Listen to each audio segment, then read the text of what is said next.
MLS Next Pro enters the final stretch of the season, meaning the race for the top 8 is heating up. We're at Finley Stadium in Chattanooga, Tennessee, where Chattanooga FC are still in the hunt for the number 1 seed in the East. Philly have been on the cusp as of late, but can climb back into the playoff picture. It's match week 21, Chattanooga FC and Philadelphia Union 2 at Finley Stadium. Hello and welcome, I'm Ryan Lee. Thank you for joining us. Two teams enter with high ambitions, but very different runs of form. Chattanooga are 2 results from catching up to top-seeded Crown Legacy and enters tonight unbeaten in the last 7. Philly, meanwhile, have stumbled, winning only 1 of their last 4, but 2 points can catapult them back above the playoff line. As these two make their way to the pitch, we make our way to our starting 11s. We start things off with Chattanooga, who have made 2 changes since their last match versus Orlando. Jakupovic is in goal. He's done so in this entire 7-game unbeaten run. Kohler is the lone defensive change. He has 6 starts in 13 appearances. The midfield remains unchanged, where Robertson has a team-leading 5 assists. Sid Mohan joins the attack. He has yet to find a goal contribution, but he does have Krell and Barker John alongside, who have a combined 17 of Chattanooga's 35 goals.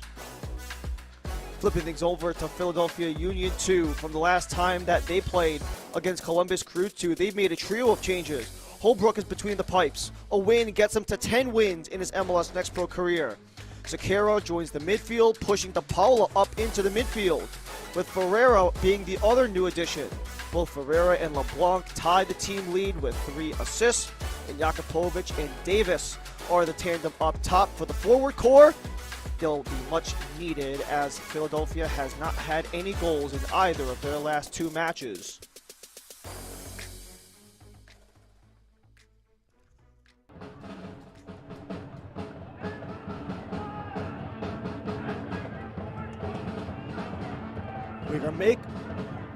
We make our way to the center of Finley Stadium in Chattanooga, Tennessee, where 2 teams have ambitions to get back into the playoff picture despite opposite runs of form. For Chattanooga, unbeaten in their last 7. For Philly, they only have 1 win in their last 4. But Philadelphia Union will start off with the ball. They're in the light blue and yellow. They will start off left to right, right to left. In the white and blue stripes will be Chattanooga FC, as we enter match week 21 with both of these teams down the home stretch. Game 20 of 28 gets ready to go as we get started here in Chattanooga. Chattanooga FC, 2 results away from the top-seeded Crown Legacy. For Philadelphia Union 2, 1 result is all they need to get into the top 8 and get back to the playoff picture for the reigning runners-up in the Eastern Conference, at least in the playoffs. As Ryan Lee and the rest of our MLS Next Pro crew, we thank you for joining us here in Chattanooga, where things have been very busy in MLS Next Pro, especially with how tightly contested the playoff picture has been. It is a relatively scalding match here in Chattanooga in the high 80s today. We should expect pretty much the same throughout the entire match. Alex McGrath gets dropped, which will put things in Chattanooga's favor.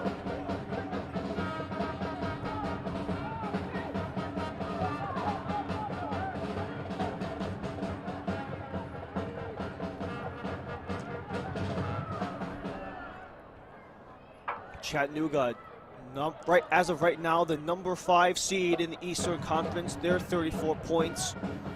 They're only 6 off of Crown Legacy, who lead the conference.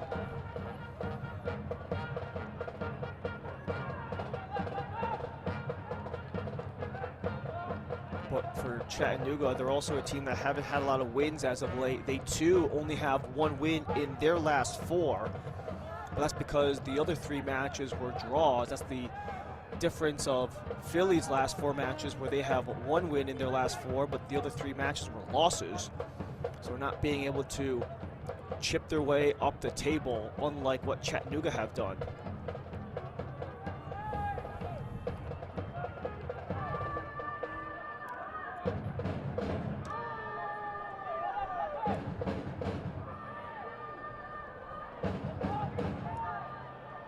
Philly. They're still most certainly promised to get into the top 8.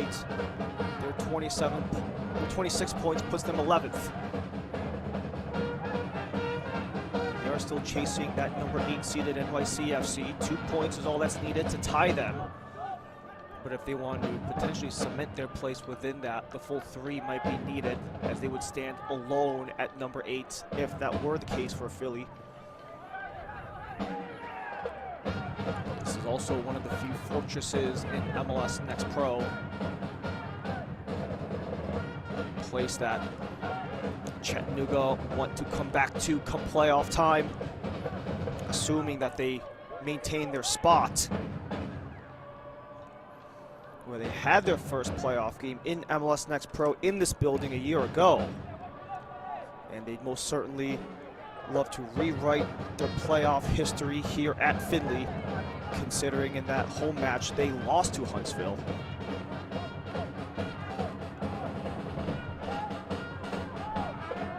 Nathan Kohler retreats back towards Eldin Jakupovic, who starts between the pipes tonight for Chattanooga. He was in goal for every game during this 7-game unbeaten run for Chattanooga. However, it's been a bit of an interesting run because within those 7 games, you only have 2 wins in that mix. 5 of those games went to penalties. But if you include the PK wins, you could technically qualify them having 6 wins within that 7-game stretch.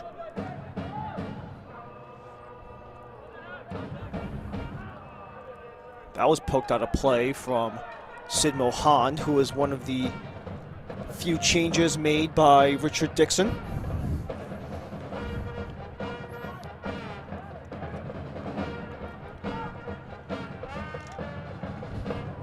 And a largely unchanged back trio for interim head coach Chris Harmon of Philadelphia Union 2.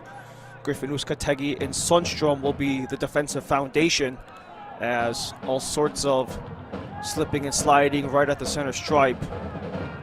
Sarsar couldn't claim possession back towards Chattanooga.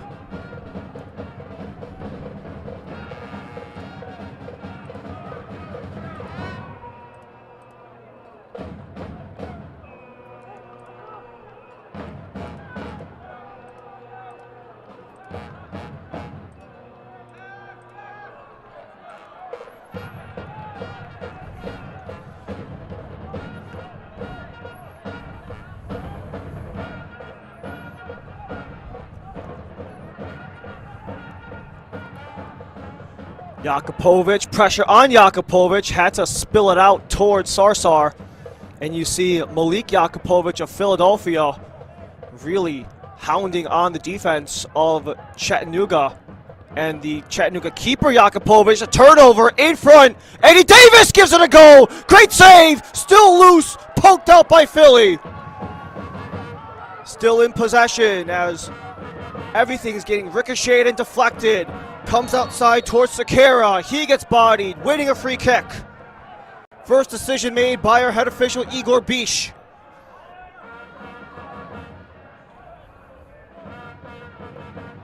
You had all sorts of deflections and redirections of the ball inside of the area, as you had that heavy pressure from Malik Jakupovic, Eddie Davis giving it a try. All sorts of bodies in front before it last comes off of Philadelphia outside of the penalty area.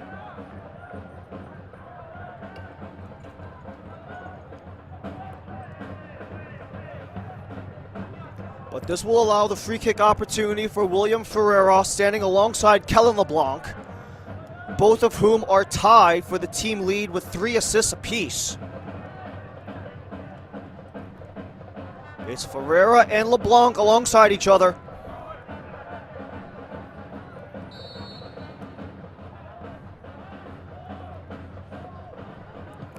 Short touch, LeBlanc to goal. It'll be held on by Jakupovic with the slow roller.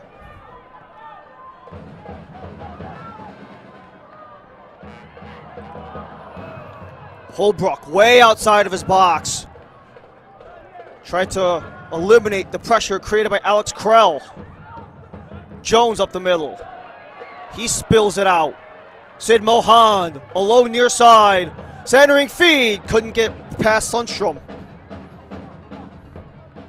Sakara walks it out. Leading for Davis. Davis, he can fly on the outside. Hits the brakes, waits for help. Davis, blocked out of play. Philly will possess.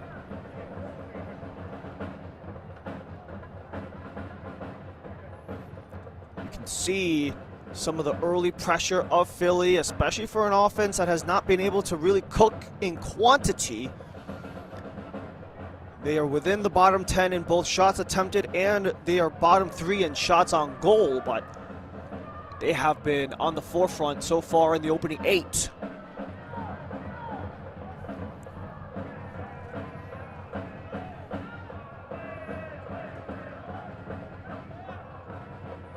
First corner of the match, swung out, headed out. All the way back towards Jordan Griffin. Snakes outside. DePaula looks for an option. The give and go can't be held in.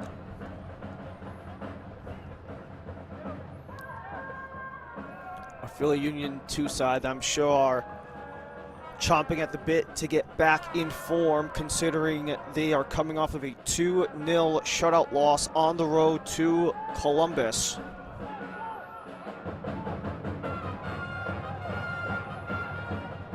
Game where the interim head coach Chris Harmon said despite the scoreline, there were a lot of positives at the end of the day, especially because one of the big points of emphasis has just been driving the box and keeping the ball in the opponent's half and trying to regain control, especially from that final third inward.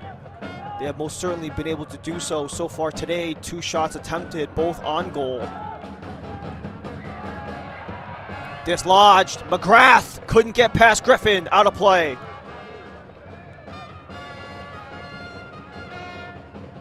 The spine of the attack has been causing some of the early issues in spurts, as Chattanooga's Alex McGrath and Alex Krell are just harassing the middle of the pitch.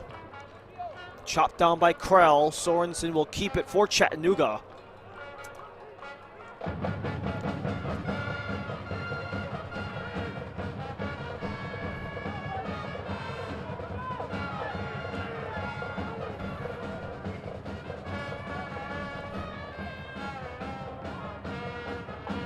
McGrath couldn't get the return for Sorensen. Here goes Davis. Good track back from Robertson to regain control.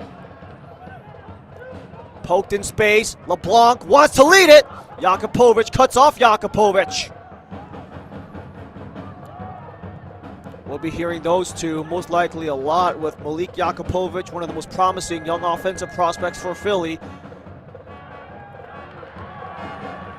as William Ferreira couldn't get it around. And then the Chattanooga keeper over the last 2 seasons, Eldin Jakupovic. Sorensen took a spill. That draws a yellow card. It is William Ferreira.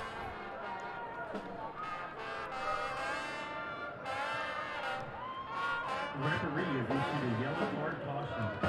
Number 49, William Ferreira. Foul taking place in the Despite the defensive prowess of this Philly Union team, it doesn't come without a price. But also a very aggressive defensive team. Despite not fouling a lot, they have the second most yellow cards across the entire league. 49 of them across their 19 matches so far. The deep ball aiming for Sid Mohan. Battles with Sakara. Sid Mohan! Sid Mohan!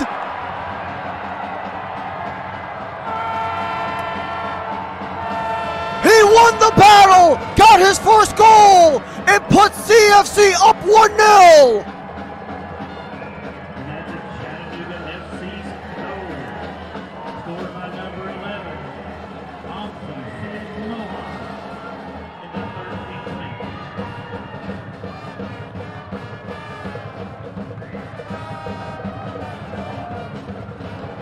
What a ball!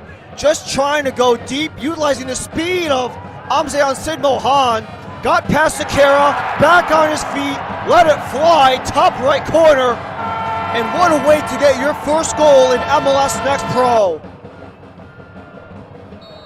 The 24-year-old from Algeria gets this game started in fantastic fashion. And this is a Chattanooga team that can absolutely hammer opponents on the offensive end. Not only are they top 5 in shots on target, but also within or just outside of it in goals scored. Now 36 goals in 20 matches. And you had to wonder what was going to be the compliment to guys like Alex Krell and Damian Barker-John, who they combined have half of the goals scored for Chattanooga to this point of the season. They had 35 combined goals as a team. 17 of them were just between Krell and Barker-John, and you had to wonder what type of compliment Sid Mohan would have been within that top 3 trio. But that most certainly shows it. An element of speed, a little bit of feistiness to eventually get around and use the frame on Gio Sakara. But a turnover the other way. Jakupovic in front, just misses.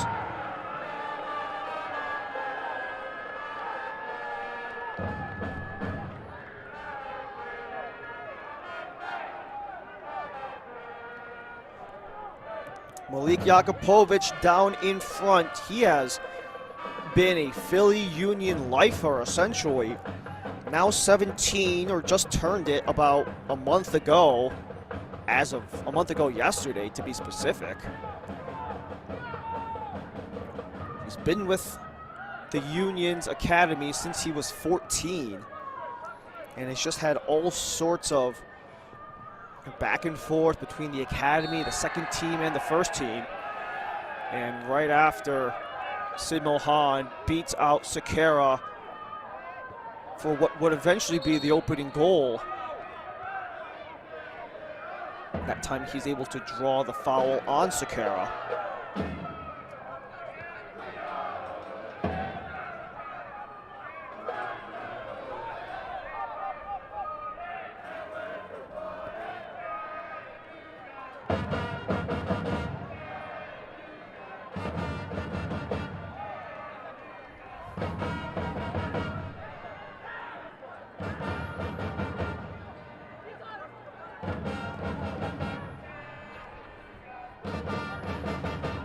Settle down for Sakara.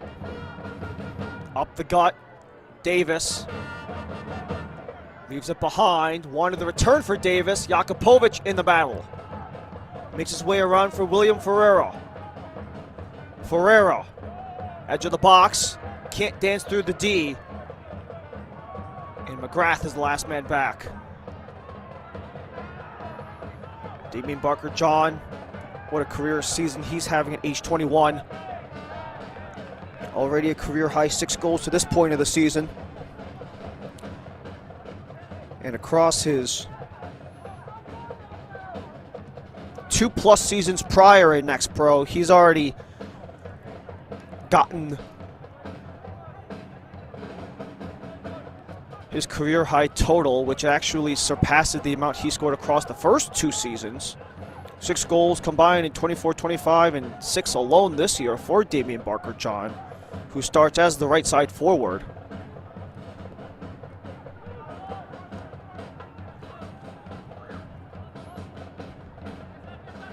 Sorensen not on the same page with McGrath.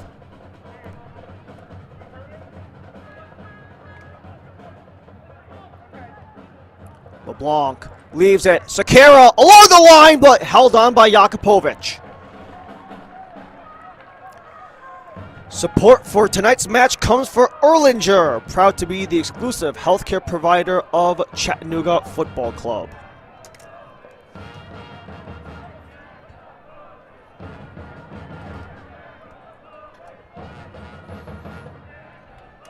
(1-0) to Chattanooga as of 5 minutes ago. Maybe a response for Philly. Davis couldn't get around Chalop. This will return for Jakupovic. He's been quite exceptional in the pipes this year. Eldin Jakupovic still getting things done at 41 years old. He'll turn 42 right after the regular season ends in the first week of October. 8-4-6 this season across his 18 matches. Still getting it done. 23 years professionally in totality, where he was playing in Russia and Switzerland all the way back in 2003.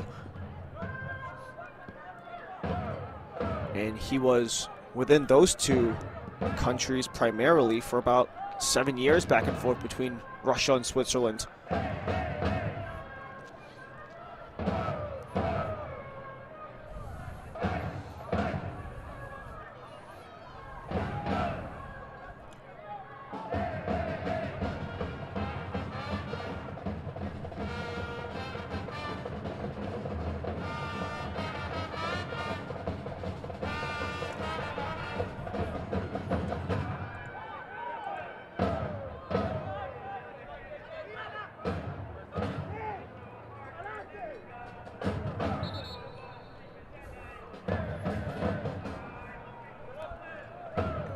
Igor Bish directing traffic today. Logan Reeves, Fritz Barbarous, and Dorian Del Toro round out our crew today. They're in the red.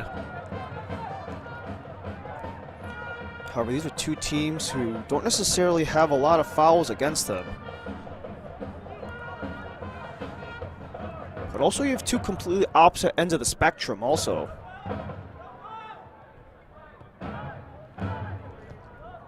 Both teams are bottom 10 in terms of fouls given, so you're not going to hear the whistle a lot, but whether or not those are yellow cardable offenses is a whole different story.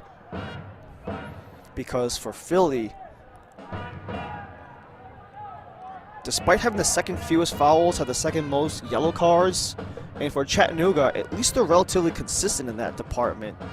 Bottom 10 and have the least yellow cards in this season.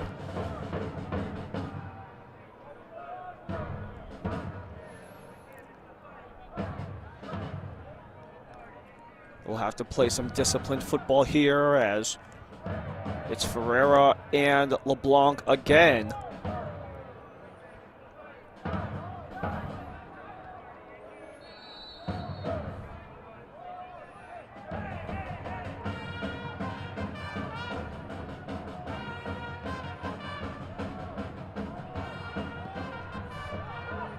Deep service. Punched out. Still available. Sakara curls it across, just too high. Aiming for Sundstrom, but it goes for a corner to Philly.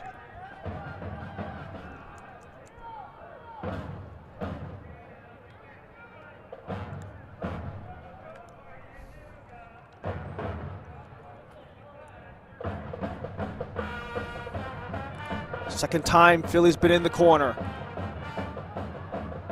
Swung in. Sarsar gets it outside. Another chip. Sorensen intervenes. But it doesn't matter. Flag goes up.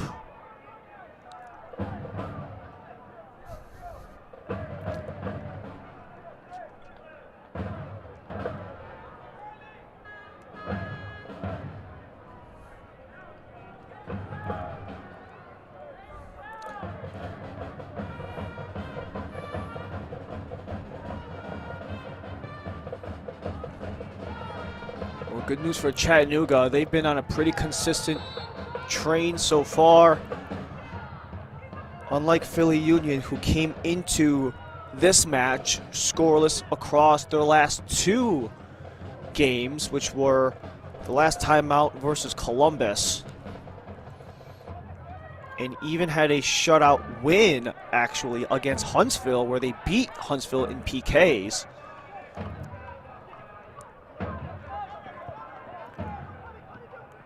Behind the back of Davis. Stuck in the feet of LeBlanc. Robertson gets out.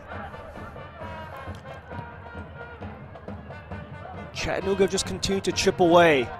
not just at teams within games, but even within this table.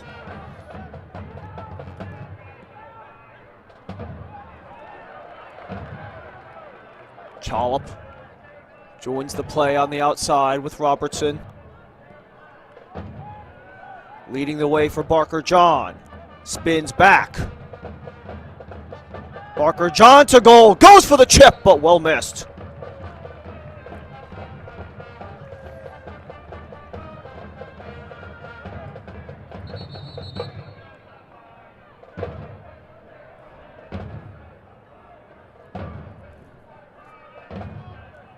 Looks like some discussions with Sid Mohand. The physicality has been quite instrumental in this match, considering how he and Sakara have been entangled with one another. And part of the reason why he got that opening goal was Amzayan Sid Mohand is just the advantage that he has 6'4" to 5'9" on Sakara. This will put Chattanooga on the corner for the first time. Short to Barker John. Return to Robertson. Robertson curls it. Header. Well missed. Nate Kohler couldn't get there.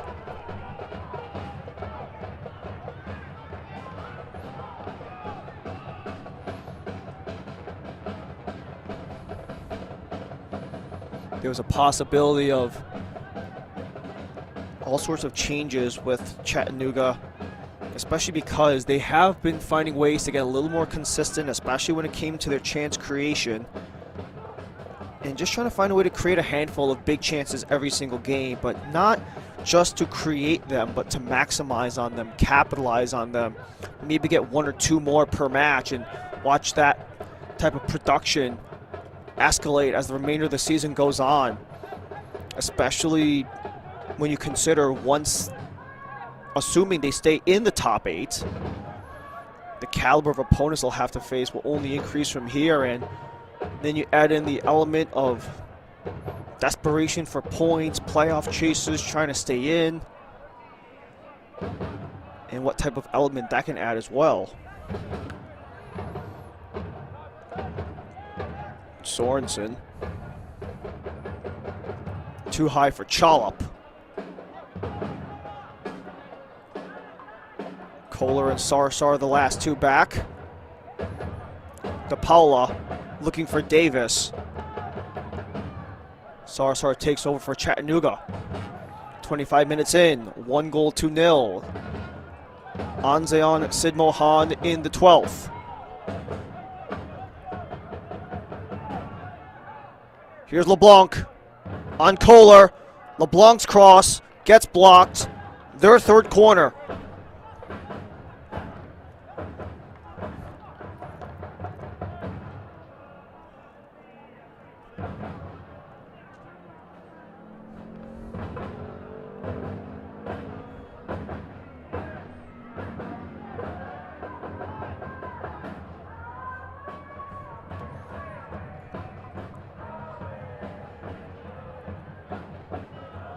Third corner of the match for Philly. Potential equalizer as they go short. Up top, another chip, just a wall of white. Griffin.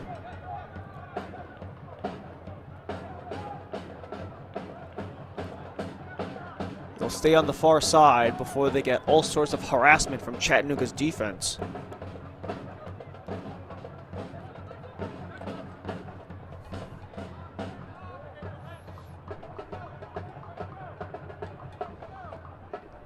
What can Philly potentially do to respond?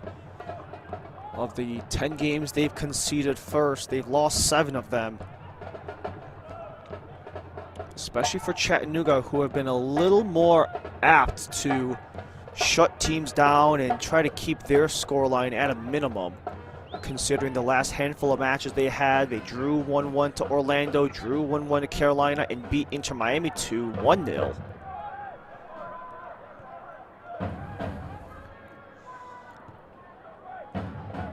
It's actually a relatively similar story that we saw a couple years back with FC Cincinnati 2.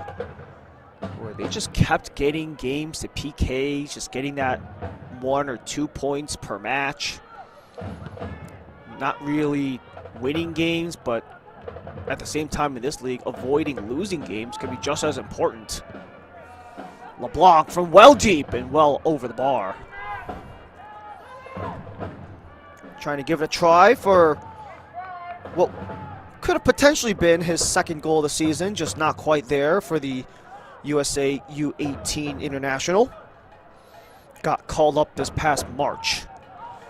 This portion of the match is presented by FTC Development, developing unique space that inquire since 1912.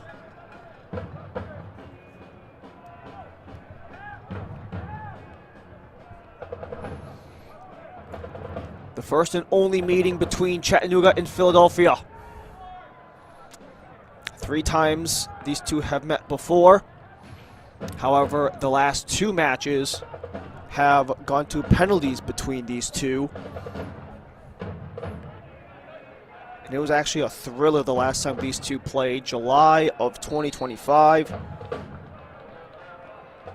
A Kevin Sullivan brace would be part of a 3-3 draw, where they went to 7 rounds of penalties, where Philadelphia would win the shootout 6-5. And each of the last 2 matches have been in Philadelphia's favor on the PKs. After Philly won the first ever matchup between these two, once Chattanooga made their way to Next Pro in 2024. After 17 seasons in totality, 16 of those in some of the lower divisions between the NPSL and NISA.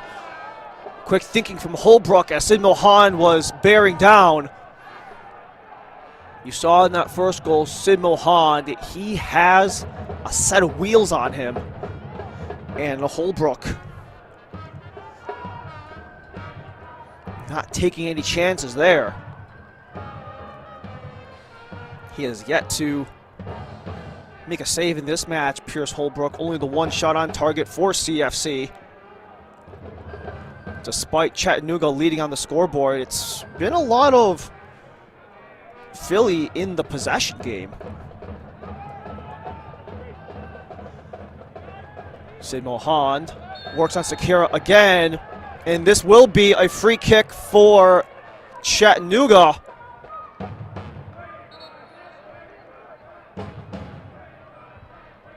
You can only wonder how that right back to left wing forward battle will continue to develop in this match between Sakira and Sid Mohan.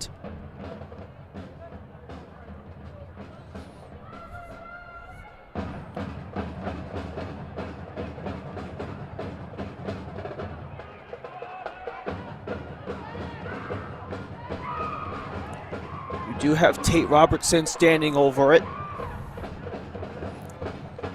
Robertson, a part of the best 11 from last year.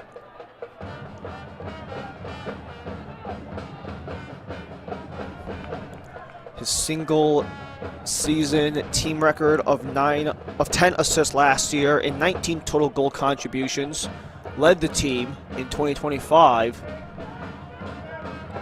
Well, he's not necessarily quite on pace for the same amount of production. He can still get close. But that just shows the overall importance of a guy like Robertson and all of his previous experience. Just turned 39 about 2 months ago, and has come back to Chattanooga after first playing with them in 2021 to 2022 when CFC were a part of NISA.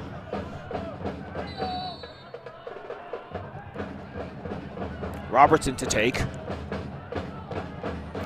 Robertson curls it! Punched up by Holbrook, rebound by Jones. Still in the box. Kohler couldn't get a touch. Sid Mohan the swing, out of reach of Kohler, and a chance to break out for Philly. Full steam ahead, and a great slide tackle made by Yves Chalop. Chattanooga reset as they regain control. Alex McGrath. The captain fans it outside Sid Mohan.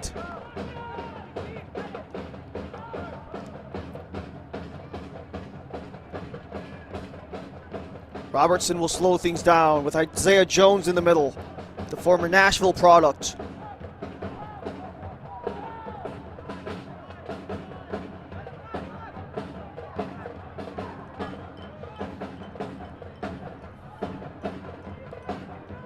And Chattanooga will hang on and look for another outlet. Damian Barker-John outside. Sid Mohan tries to keep it in play. He will. Sakara taken down. No whistle given. LeBlanc bodied by Sorensen, and this will draw the first yellow card to Chattanooga.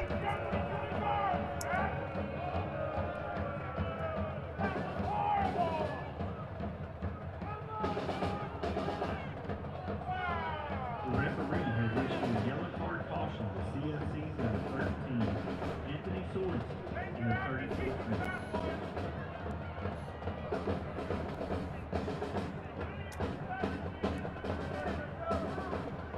This will allow Philly to take over right near the center stripe.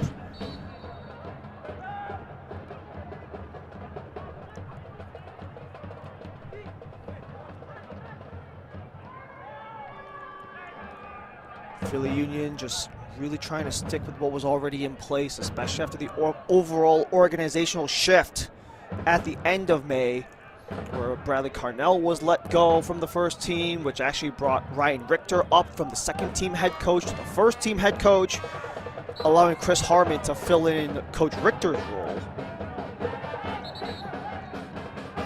And it's most certainly a much different scenario because you have two teams who are in very different levels within this US ecosystem. Because you have a team like Chattanooga, completely independent, they don't really have that option of going back and forth, where this team is the team. And then you have a team like Philly Union 2, where everything that the first team does has a direct effect on the second team. And then the trickle-down effect to the academy, so on and so forth.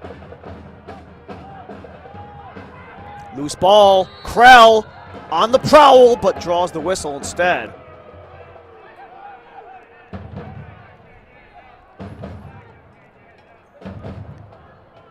Especially with Chris Harmon noting that many of these guys on this second team had opportunities to play with the first team once the first team returned from World Cup play, or from the World Cup break rather, and some of them from World Cup play. They actually had a mini preseason to get back into the swing of the regular season once it began, both in MLS and in Next Pro respectively, giving some of these second team guys a chance to play with the first team. He noted guys like Kellen LeBlanc, Malik Jakupovic, Finn Sundstrom, Gio Sakara, some of the many, both offensively and defensively, who had their respective stints with the first team in this mini preseason period. That kind of warm-up time for the first team to get back into action before they restarted their season about a week ago. Here's Sid Mohan, already on one. He centers, just out of reach of McGrath, and they'll stay with Chattanooga on the throw. But you can see some of the miscommunication there between Sid Mohan and McGrath. McGrath having an exceptional run so far, 40 starts in 44 matches in Next Pro since he's been with this team since 2022, so since before they made their way over to Next Pro. And with a Robertson deep throw, this brings Kohler and Sarsar up. Robertson chucks it deep. Kohler!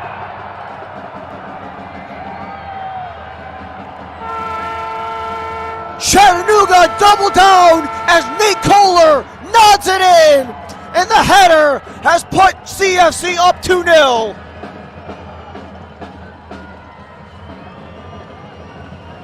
That's a Chattanooga FC goal scored by number 14, Nathan Kohler, in the 38th minute.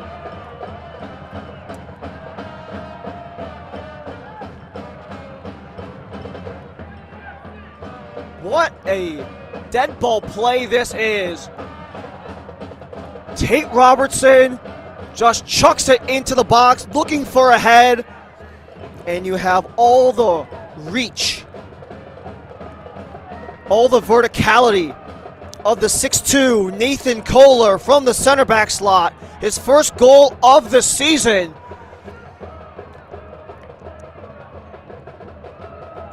Just flicking it back off the top of his head, and it just arcs above the hands of Holbrook. Nestles the side netting, and this draws this match to 2-0 as we sit at the 38th minute.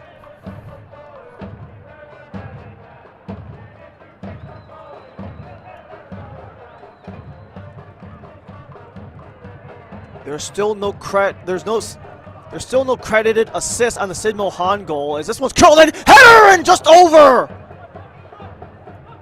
Oh, what a chance for Malik Jakupovic.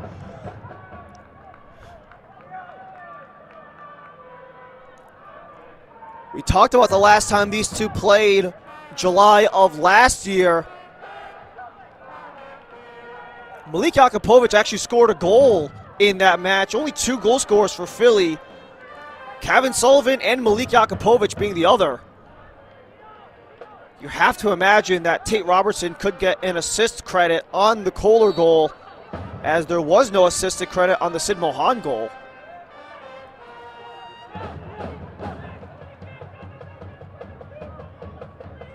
And that is exactly that.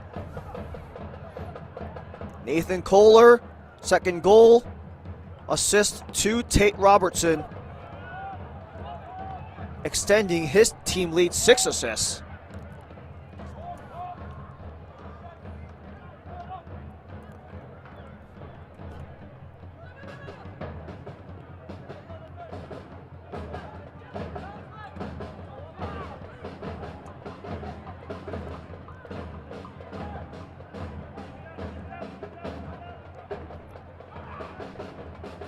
We're nearing the final 5 minutes of the half.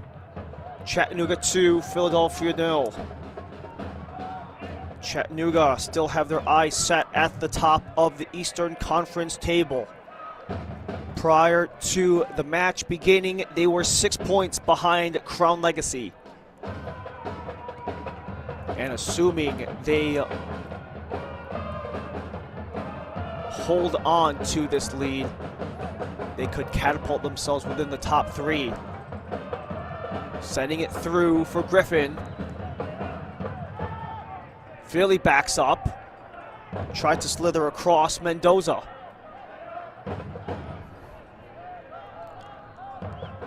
All sorts of harassment. Returns for Mendoza. He steps in. He still has it. Aims outside, but too far for Sakara. Want to dress like the pros? Grab your official Chattanooga FC jerseys, hats, and Adidas fan gear today at shop.chattanoogaFC.com.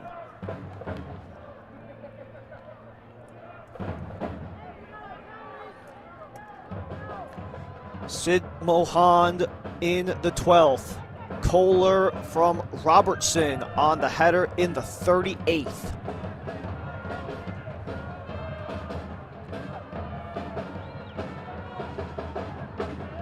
Philly will have quite a mountain to climb if they want to get any points out of this match. They are 2 back of 8th place NYCFC, who are actually tied with CT United, but Connecticut are in the 9th slot. They are the last team out.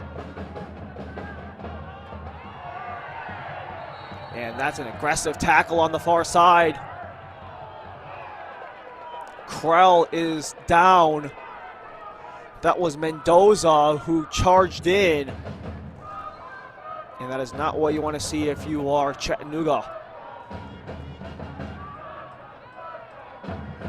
Good to see Krell back on his feet. You would not want anything to happen to your leading goal scorer, especially not at this point of the season. The 23-year-old Krell. 55 matches professionally, both here with Chattanooga in Next Pro and in the last several seasons in Spain across the lower divisions and the youth divisions. But we saw some set-piece magic from Robertson on the throw-in. Is there more here? The maestro to conduct this free kick. Swung in, headed out. Sundstrom got last contact. Barker John chases it down. To the results of a goal kick.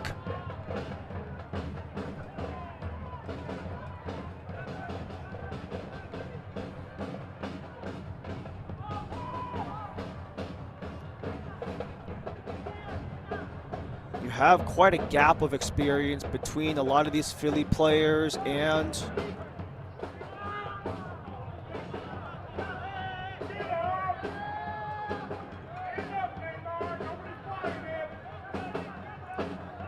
Chattanooga, considering, as we mentioned before, Chattanooga, one of the independents, so they do have a lot of guys with a lot of experience, considering many of these guys transitioned over with the team when they went to Nisa.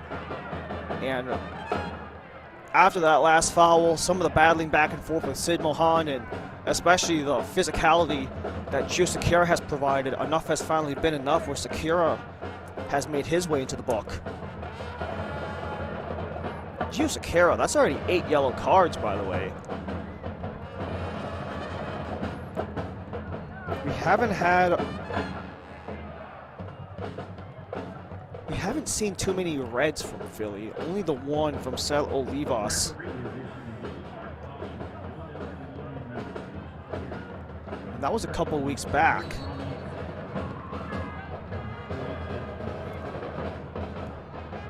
Bouncing ball, Krell couldn't get around Uzcategui, and Uzcategui does his part to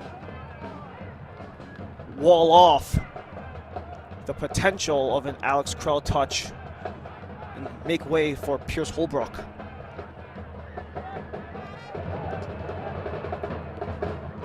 We are in the final minute.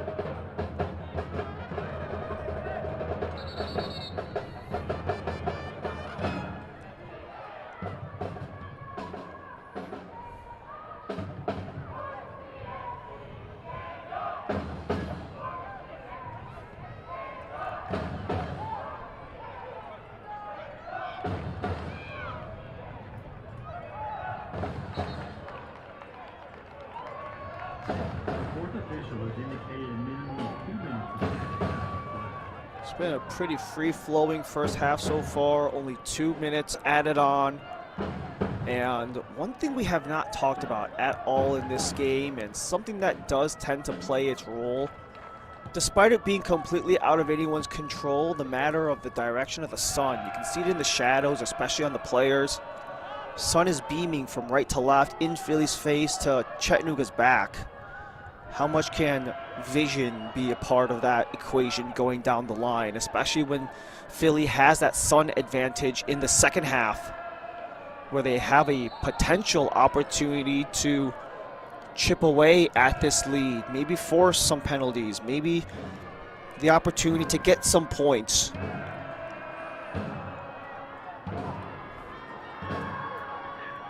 But Chattanooga, they've been fantastic at home, and they have showed up for this home crowd so far. The Findlay faithful have most certainly provided, as have CFC. 2-0 up, 1 minute through 2.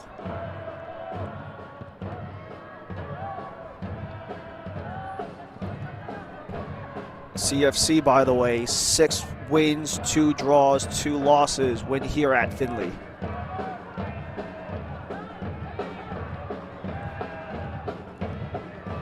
It's a place where they really have to capitalize, especially if they want to succeed in the playoff race, because they are sub 500 away from here. And once you get into seeding, and at the very least getting into the top 4, that becomes a whole different conversation. After today, both teams have only 8 matches left. This is game 20 of 28 for both sides. So we really are in the home stretch in the 2026 campaign of Next Pro. One last push potentially for Union. Dislodge. Sid Mohan might be on a breakaway. Already on one. Sid Mohan circles back, waits, takes, denied. And that will do it for the first half.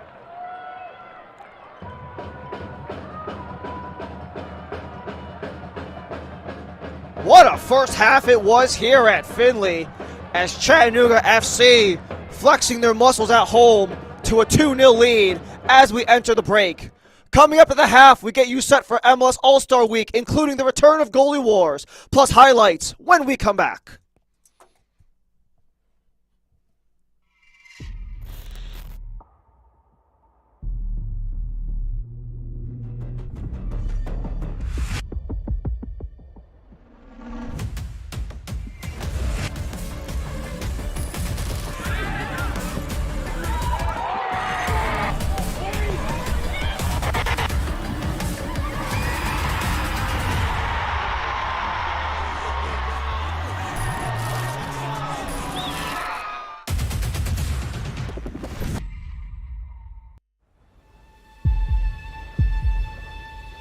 They say the world's game is played everywhere. This is how we play it here. Every weekend across North America. From Vancouver's mountain rain to the shores of Florida. From the City of Angels to the Heartland. The world's brightest stars light up our fields. Let's go. And our fans bring the world to life. In every language, in every city. One game, one roar. Sold out nights under lights. New soccer citadels rising from coast to coast. Every chant, every goal, another brick in a growing relief. Now, the world's biggest stage comes to our home. And when they arrive, they'll find the game's heartbeat has been here all along.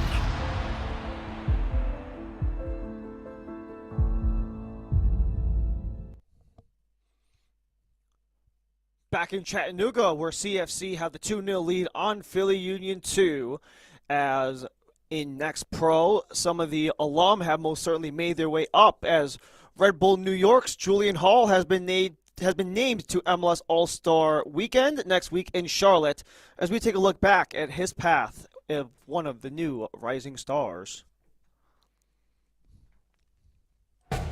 Julian Hall, remember the name. It's that man again, Julian Hall! Cross goal, it goes in! Mehmeti, has he broken through here? Mehmeti across, Hall! Swinging ball towards the back post, it goes! Opening goal for Red Bull New York, Julian Zakshevsky Hall! Born in Manhattan, New York, Julian Hall found the game the same way a lot of kids in this city do. I first kind of started playing soccer when I was around 4 years old. I would play a lot wherever I could, if it was a field near my apartment or wherever I could, basically. And I just remember, falling in love with the game and wanting to play as much as I can. There's a main place I would play. It's pretty popular in Manhattan. It's called Pier 40, and a lot of people go there. That's where I played with Manhattan Kickers. It's kind of where I really started to realize I really wanted to play soccer seriously and maybe make it professionally. That love for the game turned into an opportunity, a move into one of the top academies in the country. Julian came into our system at U14. I think he played about 3 or 4 games with the U14s. I was a U15 coach at the time, so I was observing those games, and you could see straight away he was a special talent. So he quickly got moved up an age group to play with the U15s that season. Made an instant impact with the older age groups. The level changed quickly, and so did the expectations. I was very excited to come in and show my ability, and You know, I was playing with my age and I was playing a year up, and the intensity was a different level, I would say, from what I've ever played at that point in my life. So yeah, no, it's an amazing experience. Chimueno scored off the bench against Seattle, and Julian Hall with the breakthrough! The Golden Boot leader rises to the occasion, and we've got an electric finish here in the U15 final. He's one of those players that can get you up off your feet. Like, he's direct, he can take players on, he can score goals from inside the box, outside the box in really different ways. And, you know, it would always amaze you how he would find goals in the game. The next step brought a new set of challenges. That was the biggest jump for me, going from academy to professional football. The intensity, the physicality, the football, it was all quicker than anything I had experienced before. And, you know, I just thought I did a good job of staying level-headed and not being discouraged about little things. Working to the midfield, now Gonzalez entering the box, across and a goal!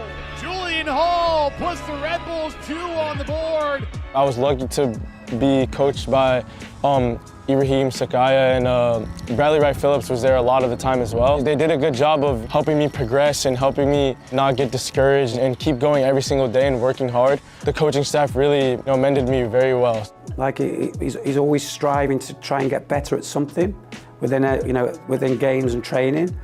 And then, you know, why he adapts well, he's a natural goal scorer. For Julian, it was about staying level and keeping the work the same.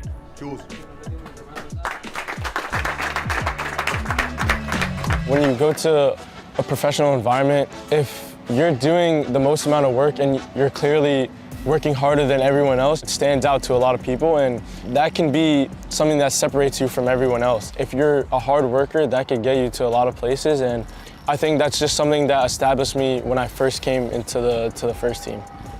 That work and mentality has paid off with the fast start of the season. We're really happy with the way that he's moving himself forward. He has taken the ideas and has really shown that he is picking things up. Obviously, there's the attacking part, his ability to find chances, his ability to take balls on the move, to dribble, to go by guys, run in the box. The part that goes with it is how much work he does for us against the wall, how much pressing, how much sprinting, how much chasing, how much work he does to really make the game difficult on the other team. And so we're really, really happy with the progress that he's made. We're going to continue to push him. As he continues to grow, so does the chemistry with his teammates around him. I've known Julian for a very long time now. I see the way he works in training. I'm getting to know him more and more, obviously, as we play together on and off the field. And then when I step onto the field, I know where he's going to be on the field, what his positioning is like, where he wants the ball, left foot, right foot. And we're kind of growing that connection, which has been going in a really good way, and hopefully, you know, to grow that connection even more. Mehmeti, has he broken through here? Mehmeti across, Hall! 2-0! I think it's just the trust with the coaching staff. Coach Michael, he's done a great job with us during preseason and putting trust in me to start the first couple games. It's a lot of credit to him for putting his belief in me. Obviously, I have to go out there and perform to the best of my ability, and thankfully I've got a couple goals so far. The goal is to keep progressing throughout the season. Talent and work ethic have helped Julian's dreams come true faster than even he could have predicted. I've always dreamt of becoming a professional soccer player, but I never really expected it to happen so fast, to be honest. You know, earlier that year, I was still just playing academy, and I was progressing well, but I never thought it would lead to signing a contract later that year. So it's kind of a lesson there just to be ready for anything, and anything can happen very, very quickly. You really just have to put your all into whatever you're doing, and things can happen. I think a big thing is just self-belief, because when I was playing in MLS Next, I was signing a contract later that season. I had no idea. I did not have a plan on signing that year. That was not in my plan at all. I think like things like that can come from just you doing as much as you can, and things will just happen by itself, you know? As long as you're working hard and giving 100% every single day, you know, like good things will happen. And, you know, thankfully things came to me that year, and, you know, you gotta be grateful and you gotta use it as much as you can to your abilities.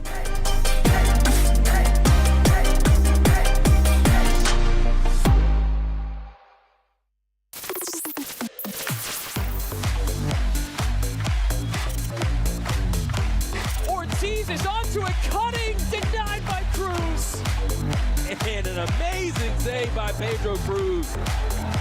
And Pedro Cruz with a third save. A lot of pressure on the ball. Ending hit, what a save! Saved by Cruz. Pierce cross in front. Reflex save by Cruz. Decent ball in. Great save again. My goodness. Worldly stop from Pedro Cruz.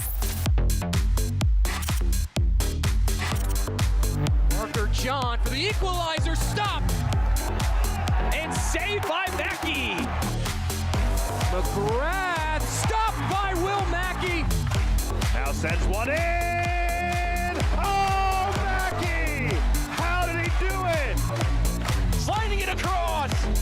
Will Mackey standing on his head. And he stopped. It's another great save from Mackey. Will Mackey says no.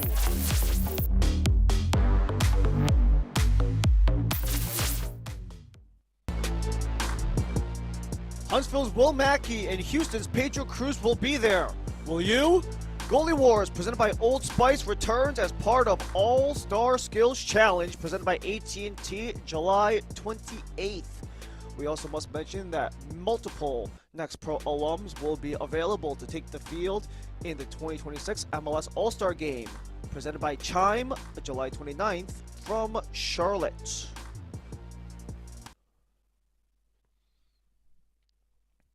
It's 2-0 for the home side here in Chattanooga, Tennessee, where CFC2 are well on their way to not only getting into the top 3 of the Eastern Conference, but on the heels of Crown Legacy in pole position of the East. We take a look ahead of the rest of the schedule, a couple of West Coast games out in North Texas and in LA County, where it is the MLS Next Pro edition of the LA Galaxy San Jose Earthquakes rivalry before we have a whole slew of games on the Sunday slate. Bright and early with your coffee, potentially, depending on when you wake up. 11 a.m. on the East Coast between Atlanta and New York City. Major points involved as they are the respective 7 and 8 seeds in the Eastern Conference. Atlanta only 2 points ahead of NYCFC in the standings. CT United will host Columbus Crew 2, where Columbus will try to reclaim the #1 overall seed that Crown Legacy took away from them last night, while CT United are tied with NYCFC. They'll do everything they can to get into the top 8, potentially having a playoff appearance for the debutantes. Same goes with Orlando, 2 results out, while Huntsville are only 1 result from the top 8 as well. We'll go through our highlights here at Finley, as there were opportunities on both sides of the pitch, most certainly. Eddie Davis with the first big chance, and the follow-up was not able to come through from Helen LeBlanc, and what a deep ball this is. I believe that's Aldine Jakupovic who got the service in. The battling with Sid Mohand, just fights off Sakara and able to beat out Holbrook the entire way through. And some of the short buildup has been causing all sorts of issues as Jakupovic skies this one after Aldine, the keeper, couldn't get it through. And this is just set-piece perfection here. Robertson, the chuck in, and Kohler using the head to arc it around under the post. Another chance was provided, and that time was Malik Jakupovic again. He has been swarming the goal, just hasn't been able to get it between the pipes. As that is where we sit through halftime. It is 2-0 as we return to Finley Stadium for the second half of play between CFC and Philly Union 2. Most certainly opportunities for both teams, as Chattanooga, if they can hold on, they will be within a game of the top-seeded Crown Legacy, who took over the top seed in their dominating 3-0 win last night against Red Bull New York 2. For Philadelphia Union, they will have to come back.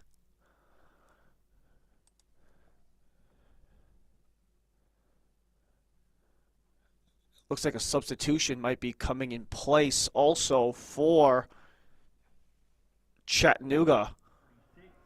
Oscar Benitez.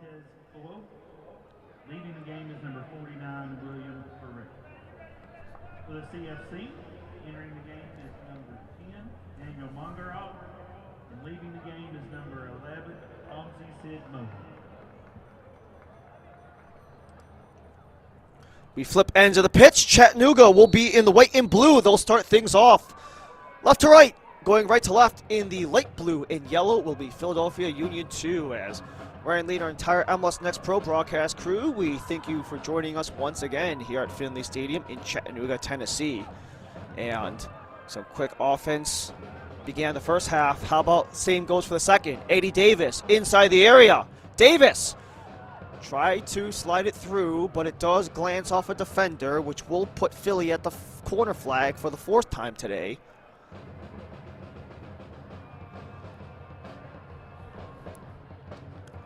There was one change made at the intermission. Amzeon Sid Mohand is done for this match. Daniel Mangarov will take his place.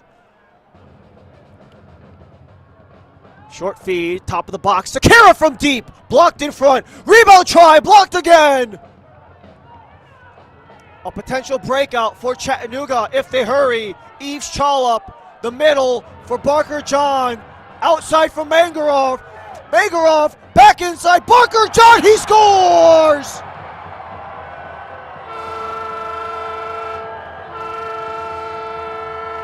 What a breakout for CFC as Mangarov sends it to the middle for Barker John. And just like that, it's 3 for CFC. Only 90 seconds into the half.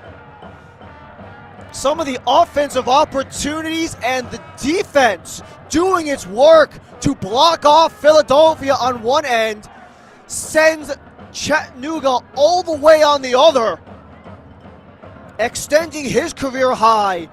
7 goals for Damian Barker John, the former second rounder of RSL.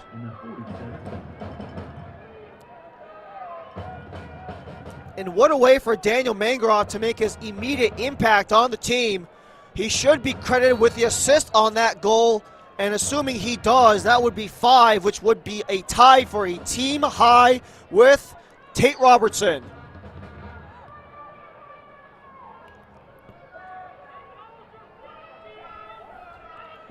Two blocks from Chattanooga's defense allowed the breakout on the other end. All that happened within 90 seconds of the second half kickoff. What type of momentum left is there for Philly? They've done about close to everything that Chris Hardman has expected them or has desired of them. Trying to level the playing field in terms of soccer IQ, not making immature decisions, just stepping forward within what they've been working on.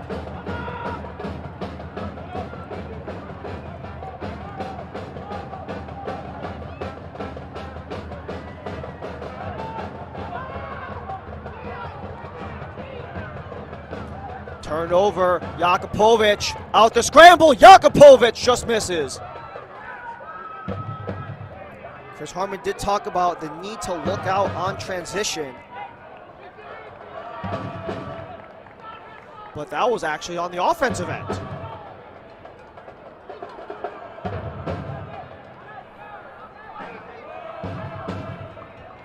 Within halftime as well, Oscar Benitez took the place of William Ferreira. Ferreira's yellow card will go to the bench as Barker John couldn't get around. That's LeBlanc. Just lodged towards Mendoza. Skies it. Sakara. Mangarov hounding down and taken down.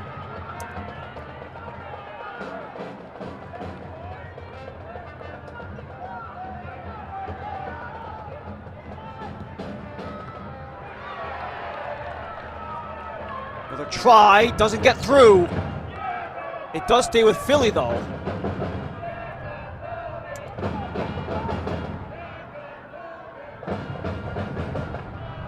Another try and line, can't stay in play.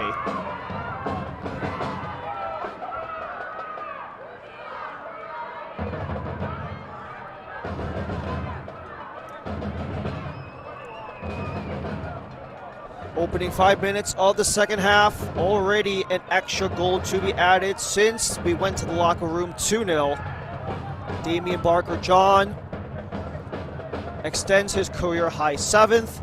Yves Chalop got the secondary assist, which is a new career-high 3 for the ex-member of the NC State Wolfpack. And then Daniel Mangarov got an assist on that too, where he's now tied to lead the team with 5.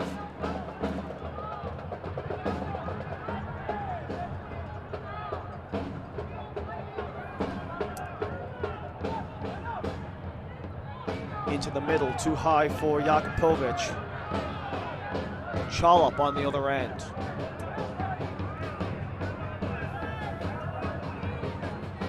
This is already a much better performance from Chattanooga than in the last handful of games. Chattanooga, in their first 3 matches of July, scored 3 combined goals. It was a 1-0 win versus Miami, a 1-1 draw versus both Carolina and Orlando. 3 in this match in only 46.5 minutes. But Eddie Davis walks out of the jumble, fans it outside, Sequeira steps up. Around it goes Mendoza.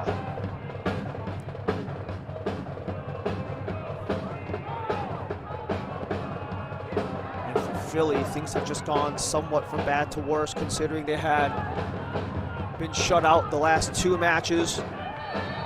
And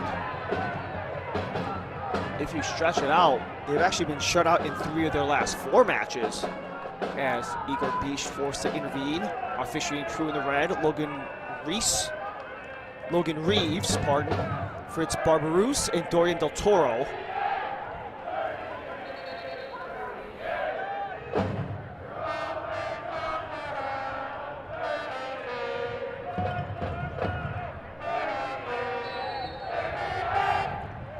LeBlanc stands alone.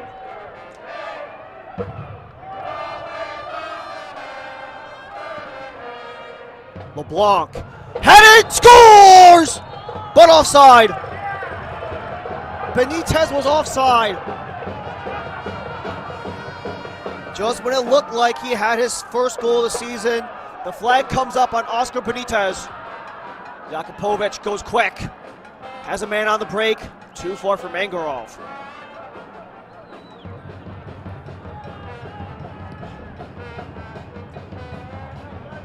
Just when it looked like there was a little sliver of hope there for Philly, a little something to build on. All of that just comes to a screeching halt.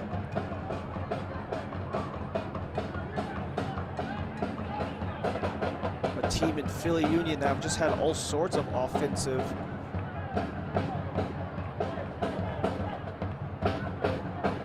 lack of offensive opportunities. 4th fewest goals in the league, 21 goals in 20 matches, 20 and a half technically.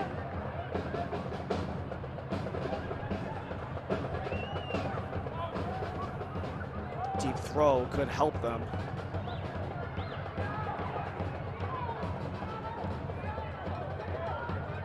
Especially for a Philly team that has had to deal with just being away from PA.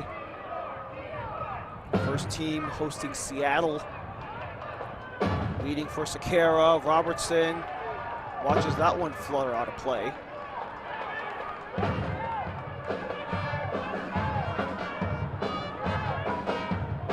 This is the second of 3 games for Philly being on the road.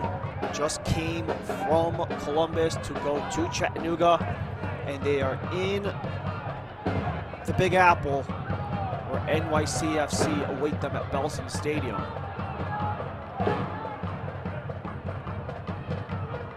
And within that mix, at least into this evening, Philly have had a real tough time getting the ball into the back of the net.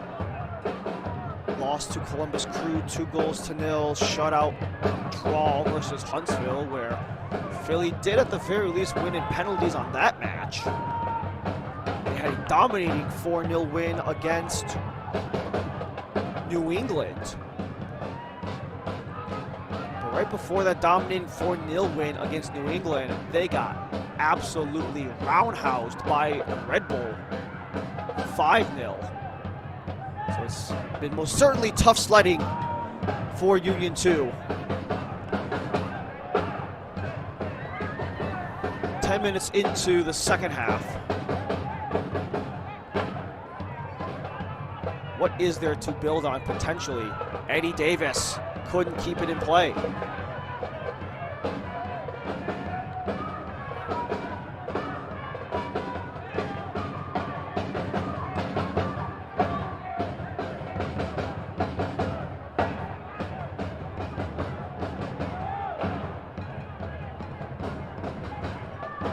Turned over, Davis.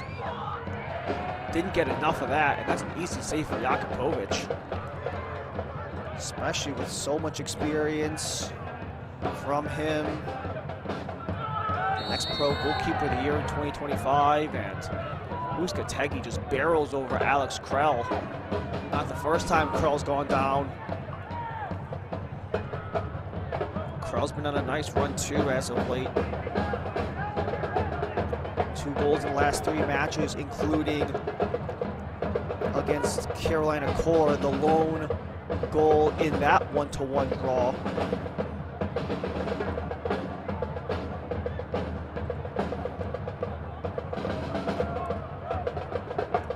Chala back in play for Isaiah Jones.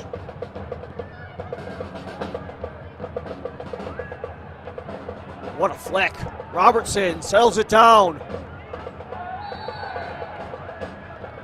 And Sundstrom was the one reaching in.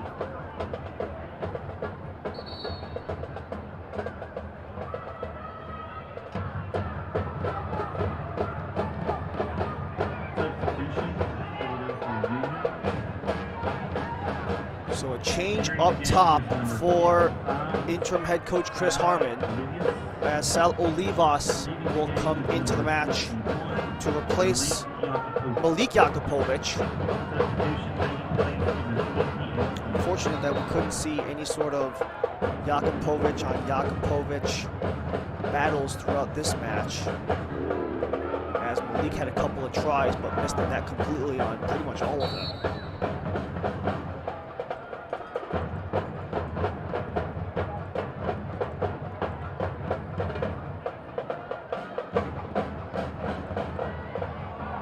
Into the box, but well high.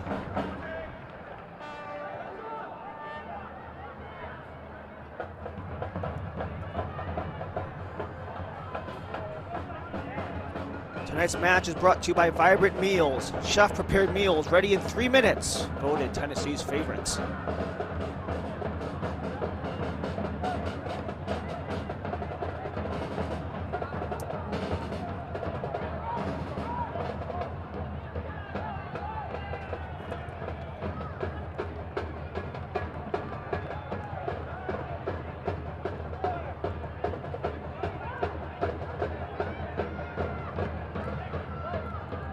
Dean Jakupovic, perfect in this match so far, has stopped all 4 of Philly's shots on target off of their 10 attempts.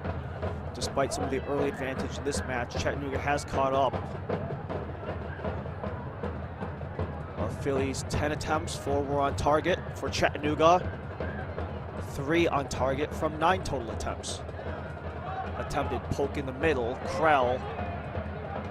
All sorts of scrambling right at the center circle. No one can get it clean. Sundstrom hustles back. DePaula took contact.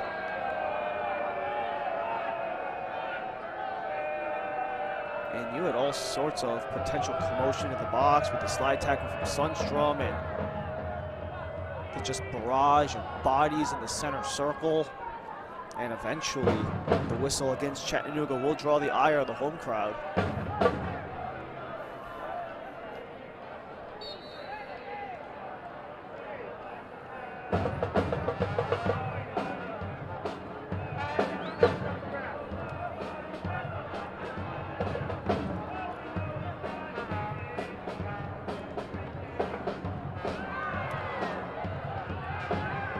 Mangarov took Sakura off of his feet, back up.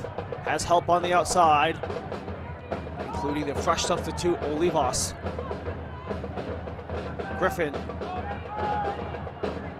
retreats towards the center back, Sundstrom and Uzcategui.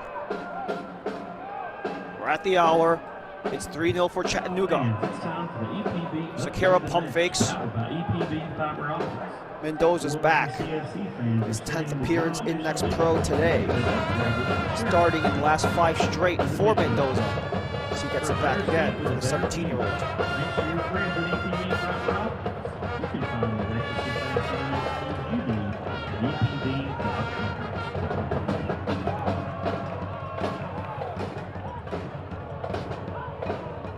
It'll be the 1st of August when Philly will take the short trip to New York City. The final leg of a 3-game road stretch for Philly Union 2.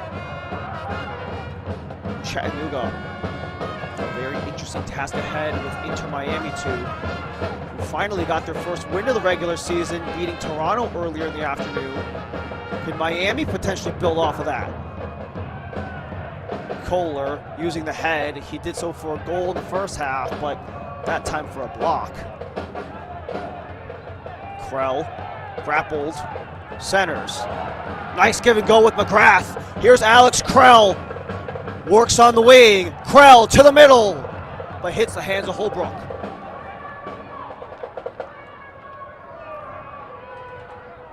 And if that qualifies as a shot on target, that would be Pierce Holbrook's first save of the match. 3 shots on target for Chattanooga, 3 goals for them as well.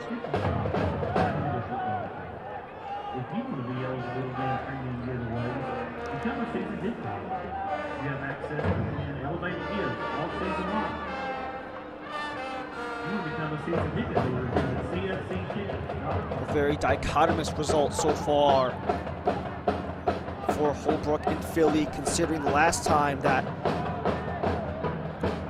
the ex-Navy keeper was in between the pipes. It was their 4-0 win against New England at the beginning of the month.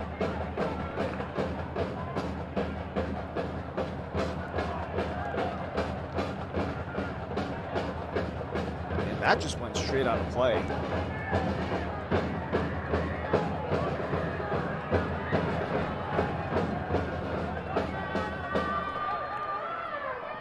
Still an 81-degree day here in Chattanooga.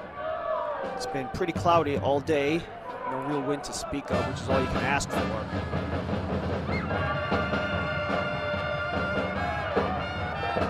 Chattanooga are well on their way from escalating their way up the table.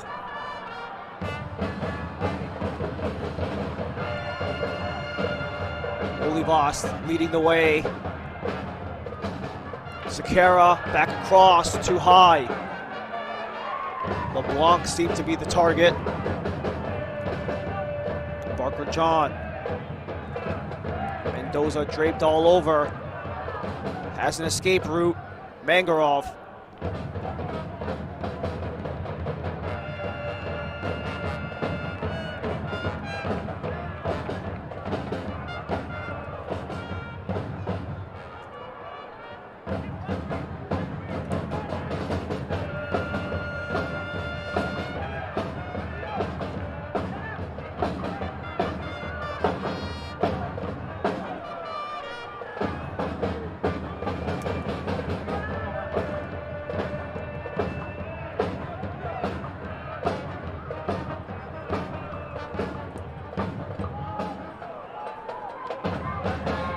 Aired out, but offside.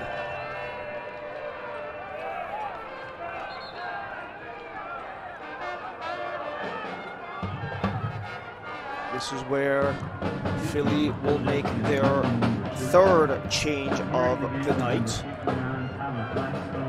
It is Tyler Gladstone to replace Kellen LeBlanc. Gladstone, only his 7th appearance from the Philly Union Academy.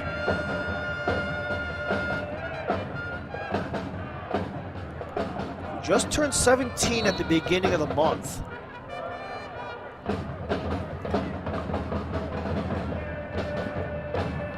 A couple of caps with the USA U16s. But now that he turned 17 earlier in July, who's to say that he won't get that qualification for the U17s when time comes? It won't help but wonder. Especially after that World Cup run of Team USA and what's down the line. Stretching the line is Davis, holds back, poked in front, but it's slowly to Jakupovic. Olivas causing some trouble again. Olivas was unable to play against Columbus considering he was suspended after taking a red card against New England.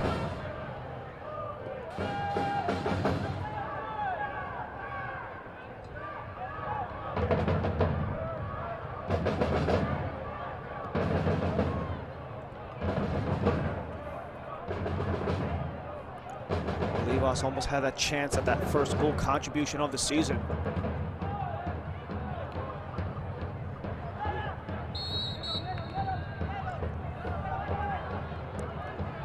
And after all that, another yellow card comes out of the pocket of Igor Bish. The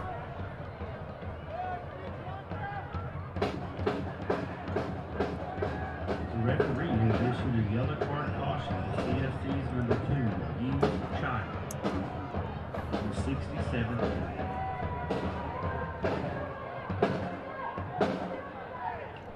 Leaves Chal up in the book.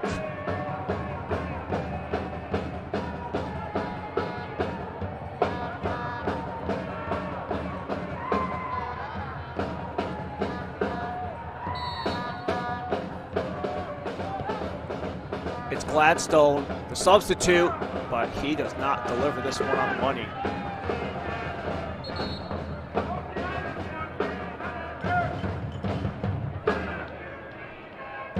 Substitution for the CFC. Now entering the game is number 6, Stevie Lewis-Young. Leaving the game is number 3, Tate Robertson. Substitution taking place in the 6th. Another change for Richard Dixon. Only the second time he's made a change. Both of them have come since halftime. Stevie Louis Jean coming in, the next pro title winner with Austin back in 2023. And Tate Robertson will go to the bench, extending his team lead 6 assists on the season after that throw-in header from Kohler.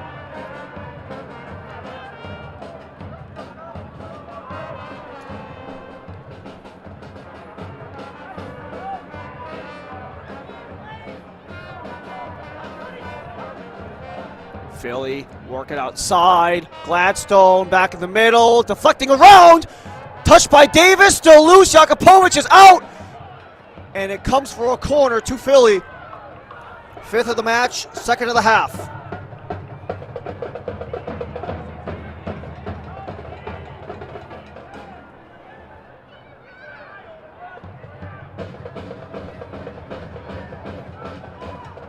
Curled in, slapped out Jakupovic. Foul against Philly.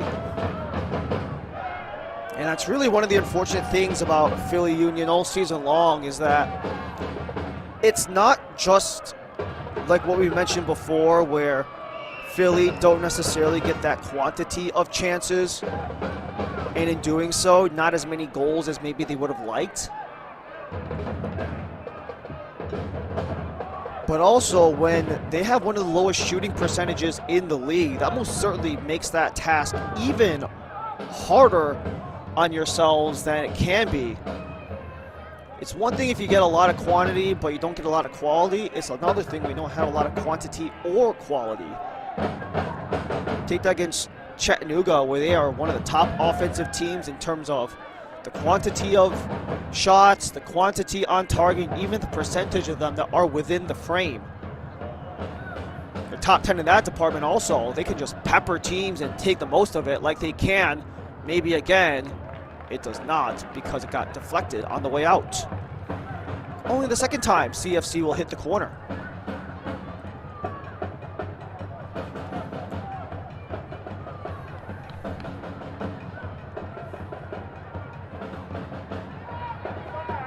Richard-Dixon felt like they were dominant in possession against Orlando last time out, despite their 1-1 draw.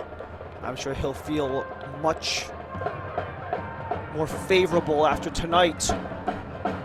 Final 20 minutes, can they maintain that productivity they've had so far in the first 70?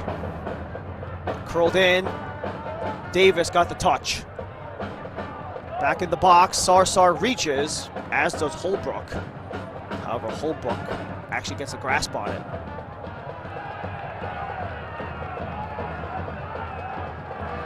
Passage, the official ticketing platform of Chattanooga Football Club.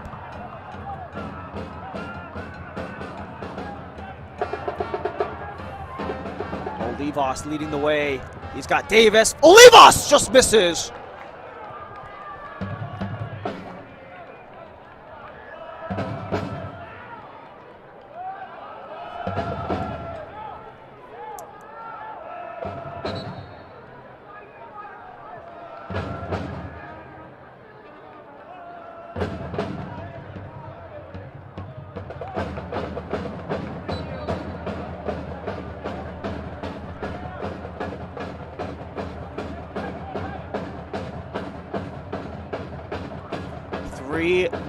In the final 20 minutes.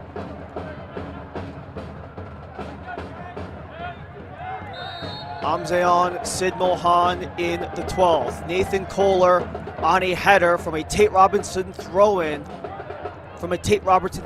Back in the 37th.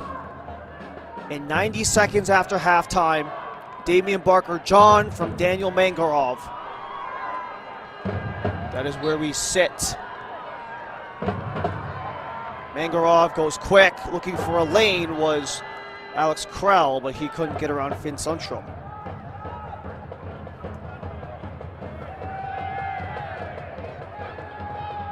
There's a man down in the Philadelphia end for Chattanooga, so Union are trying to take advantage.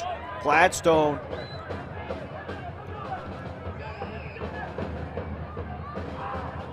Mendoza flies it outside. Sakara, bodied by Sorensen. As that one skied towards the hands of Jakupovic.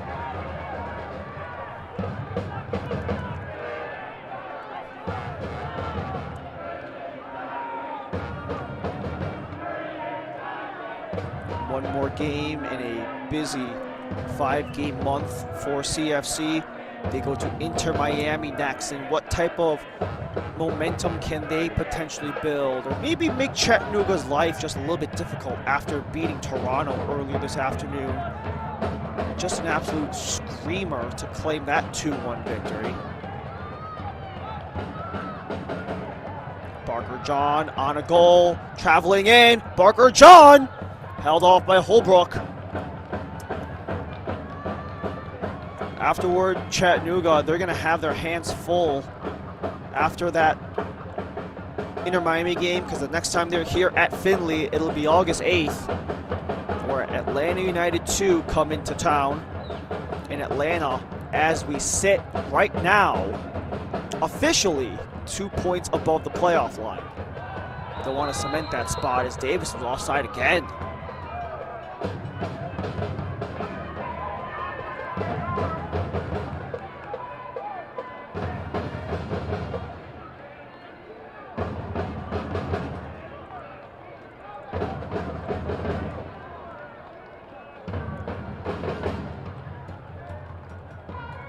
That is the 4th time that Philadelphia have been offside.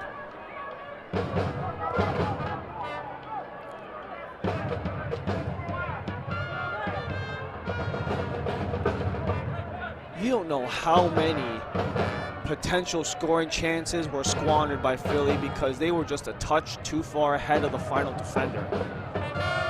Meanwhile, Chattanooga trying to stay composed. By the way, that Davis offside was actually the 5th time for Pryor. Apologies there. Turnover, Gladstone. Oh, Sarsar got there first. Gladstone was hunting. Barker-John the follow-up. Krell looks for a feed. Mangarov! Mangarov!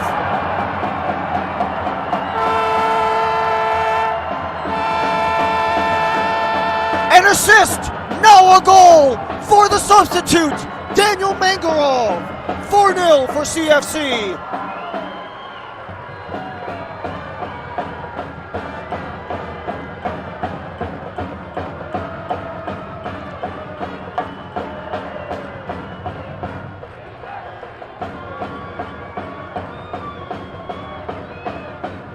For a guy who is second on the team in assists, this is his first goal in 2026.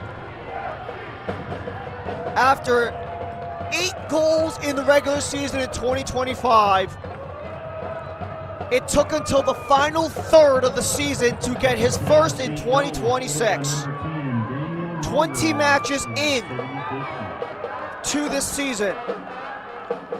The former Virginia Cavalier pretty much sends this one well away, as we have another pair of changes coming up. Krell for Cohen. And then you have one more as well, as you have Alexis Arua standing alongside. He'll take the spot of Isaiah Jones. So you have to wonder where the shifts lie, because Arua is a listed forward going in for an attacking midfielder in Jones, and a like-for-like swap between Cohen and Krell. Also entering the game is number 29, Alex Arua. Leaving the game is number 47, Isaiah Jones. Both substitutions. For Arua, this is his 10th match of the season. 49 total as a pro. This is game 50 for Yuval Cohen across his entire time in Next Pro, dating back to 2024 when he started with Inter Miami 2. Spent the first part of 2025 with the Herons. Came to Chattanooga midway last year. Actually a little later last year, because it was in the final week of August.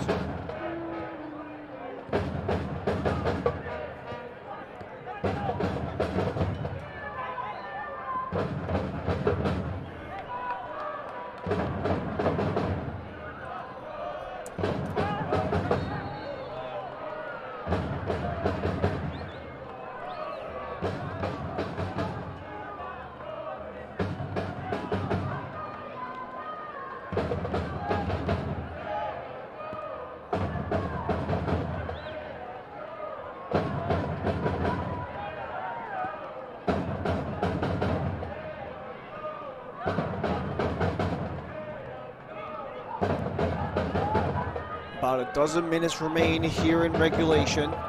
Eddie Davis, the header, is right on for Jakupovic. He was offside again. That's now 6 times the flag's been raised. How many of those were Eddie Davis alone? And that actually is going to be the night for Eddie Davis. John Ruff, the replacement. And you even have Caden Moore on the sideline. Also, he will replace Jordan Griffin. Caden Moore, the second time he's been on loan from Atlanta United too. He was loaned to Philly last year and loaned to Philly again after returning to Atlanta. For John Ruff, 10th appearance, first one since the first week of July against New England. At this rate, it's just about getting guys minutes and trying to get them continuously integrated into the lineup.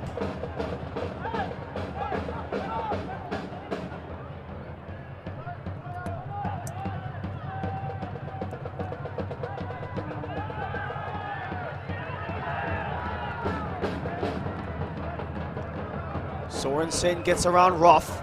End to end for Mangarov. Holbrook scrambles back. Centers. Arua. Just wide of Cohen. Oscar Benitez outside. Man down, that's Sorensen, offside again.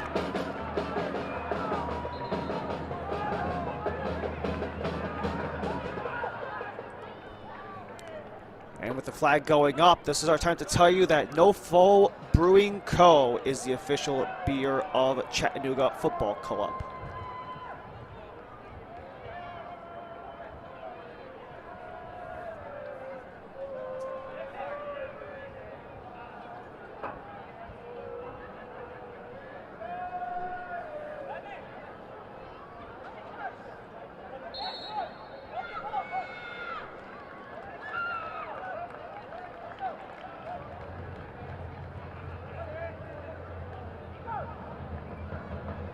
The Mangarov goal was in the 75th minute. He had helpers from both Krell and Barker John. CFC substitution. Entering the game is number And Luke Kuzinski. Leading the game is number this will also give, substitution taking place after that last little knockdown, a little bit scary for Anton Sorensen, but likely as a precaution, he will be done for the night. Luke Kuzinski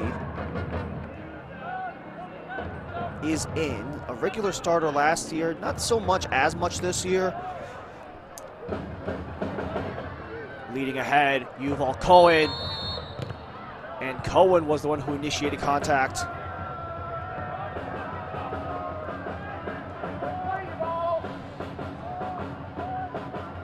Kuzinski, much more of a starter last year, but his role has very much changed, especially as the demands of the team has.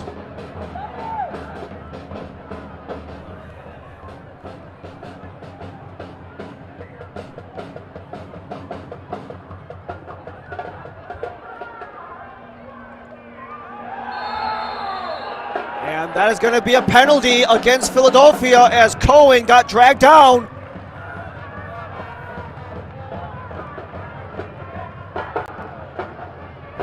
It's just snowballing on Philly at this point. Final 10 minutes, already down 4-0. You take a penalty within the process.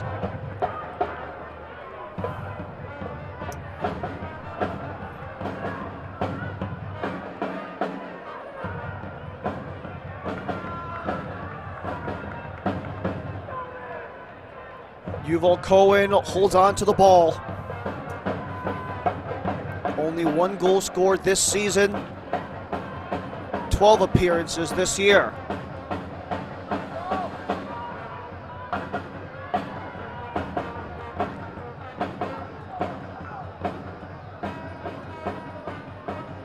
Cohen on what could be his second goal of the season, if he converts.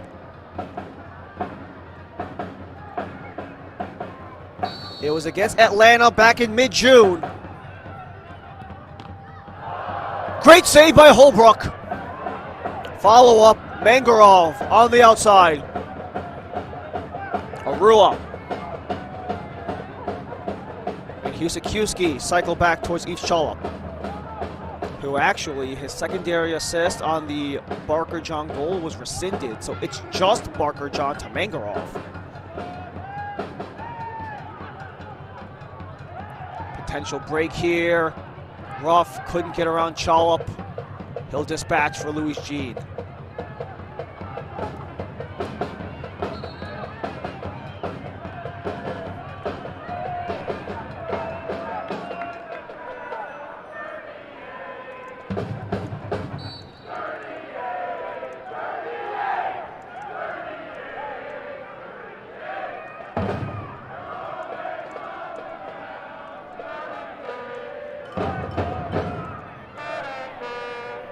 Edge of the box, Gladstone has to circle back.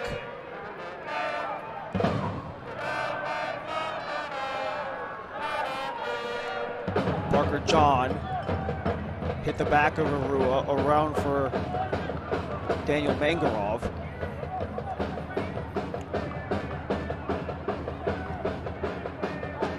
The only other game in the Eastern Conference is Chicago leading on Carolina Core. And Chicago are actually in the exact same predicament as Philly. They are outside of the playoff picture by less than a full game's worth of results. However, Chattanooga, they were doing everything they can, and at this rate, with the 3 points in hand, they would launch themselves up to the top 3. Well, they'll surpass Orlando and New England. Mangarov to the middle, lets it go, and that is tapped off the line. Good job by Finn Sundstrom, as he keeps this a 4-0 game.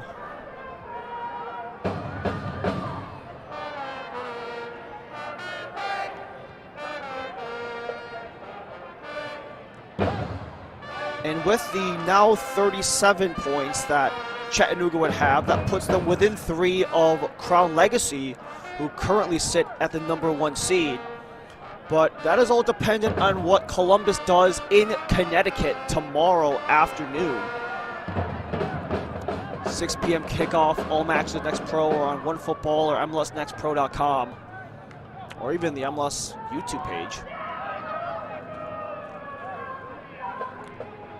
And the Sunday slate all starts off with Atlanta United hosting NYCFC, 7 versus 8 in the East.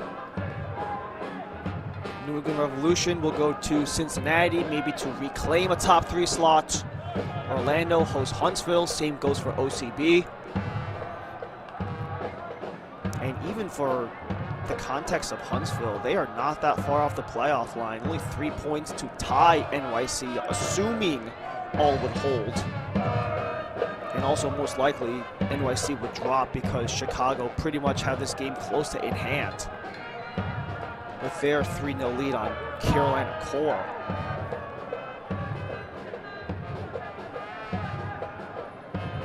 And that same NYC team that has to go to Atlanta, we'll see Philly. Olivas. Sarsar got in the way. Final 5 minutes before stoppage time. Sid Mohand in the 12th. Kohler in the 38th. Mangarov, top of the area, sliding by to the hands of Holbrook. The rest of the scoring recap, by the way, Barker John in the 47th and Mangarov in the 75th. This is about as good of a day as you could have if you're Chattanooga, considering the caliber of teams you're going to have to go up against. And even if Chattanooga hypothetically does not get the #1 overall seed in the East, say Columbus or Crown Legacy continue to keep Chattanooga at bay, the idea of the pick your opponent, if assuming that's coming back, and the home field advantage, which is guaranteed for the top 4, that is going to play fantastically into CFC's hands. 7-2-2 at Findlay are CFC. So at the very least, getting as many of those playoff games at this stadium will be a necessity for Chattanooga. Cohen circles back, Barker John. Slides past a couple defenders, but will get it out of play for a corner. They've only had 3. That's half of what Philly mustered. They've got 5.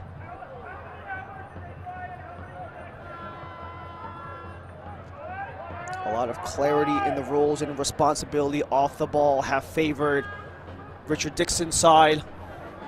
It's helped them in the season so far, and it's helped them fantastically in this match as well.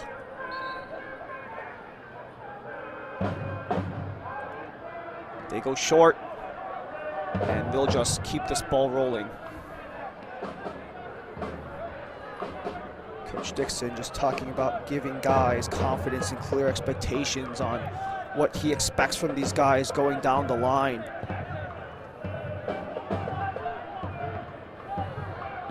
Barker John chops it down. McGrath couldn't follow. Sundstrom just gets it straight out of play.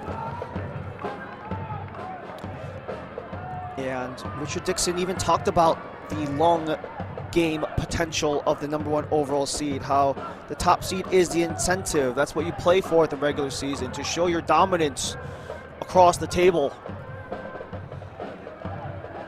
And especially the idea of even just hosting.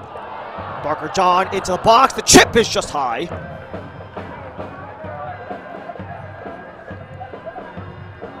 Give some serious credit to Damian Barker John, though. He had 6 goals between his first 2 seasons in 24 and 25 combined when he was with Real Monarchs in Huntsville. And then in Chattanooga, he has really found some life. His goal a minute and a half into the second half was his first since about a month ago. June 27th against Chicago Fire 2. And has already surpassed his high from the 2 seasons prior.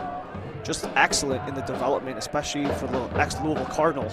Fans, the 4th official has indicated 3 extra minutes on the board. Back time here in the Maybe a consolation goal here for Philly. Instead, Mendoza retreats. Unless something miraculous happens in the next 2 minutes plus.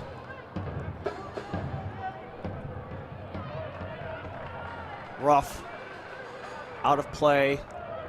Oh, and that just kept it off the post, and it's not a corner, it's a throw. That's unfortunate. That's just bad luck if you've ever seen it.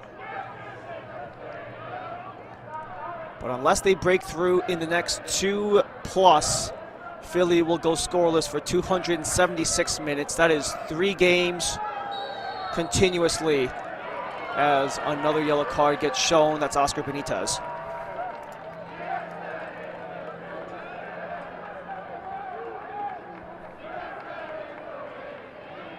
Only the 3rd yellow shown to Philly. The referee has issued a yellow card caution. The Philadelphia Union number 2, number 36, Oscar Benitez, 92nd minute.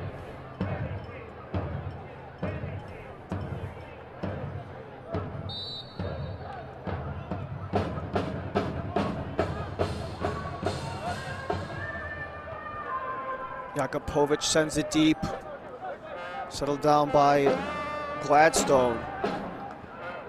A minute and a half for Chattanooga to close things out. Especially for this team that have had back-to-back draws, extending their unbeaten run to 8. It would be the first clean sheet since July 4th, where they beat Miami 1-0.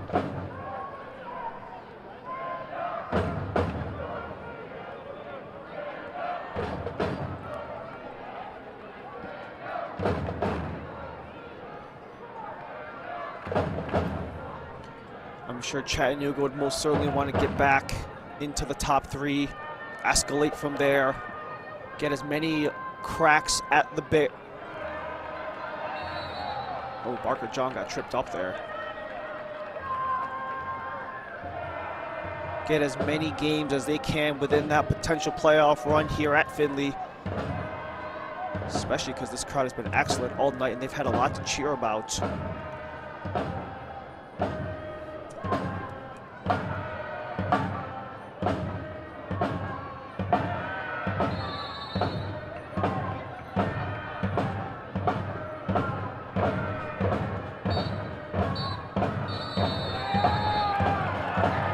And after 90 plus 3, it was a scoring frenzy in Findlay. CFC back in the top 3.